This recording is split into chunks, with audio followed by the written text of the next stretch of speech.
झालीच पाहिजे। 14 ऑक्टोबर 2024च्या शासन निर्णयाची अंमलबजावणी झालीच पाहिजे। 14 ऑक्टोबर 2024च्या शासन निर्णयाला निधीची तरतूद झालीच पाहिजे। अनुदान आमच्या हक्काचं नाही कुणाच्या बापाचं। आज जूनपासून आझाद मैदान मुंबई या ठिकाणी धरणे आंदोलन सुरू आहे। आज जसं आंदोलन सुरू आहे तशी गर्दी वाढत जाते। सोमवार मंगळवार आणि परत गर्दी कमी कमी होत जाते। हे चित्र चांगलं नाही। जर आपल्याला वाढीव टप्पा हवा असेल, येणाऱ्या पावसाळी अधिवेशनामध्ये जर आपण त्याची तरतूद करून घ्यायची असेल तर राज्यातील सर्व शाळेतील किमान 2-2 शिक्षक आझाद मैदानामध्ये उपस्थित राहणं आवश्यक आहे। आणि शिक्षक समन्वय संघाचे जे प्रमुख नेते आहेत त्यांनी सुद्धा घरी न जाता आझाद मैदानात बसून राहणं आवश्यक आहे।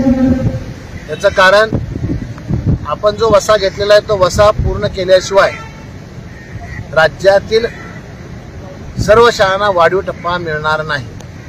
आपण कोणाच्या भरोश्यावर राहू नका। काही पोपटपंची बोलून जातात, झालंय हे होणार आहे, अशा लोकांच्याकडे लक्ष देऊ नका। अजून कोणत्याही प्रकारचं काही झालेलं नाही।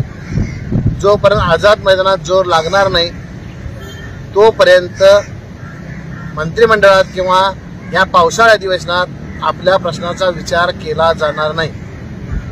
आणि याच्यामध्ये कोणत्याही प्रकारचा जर धोका झाला तर त्याला सर्वस्वी घरात बसणारे सर्व शिक्षक बंधू भगिनी असतील।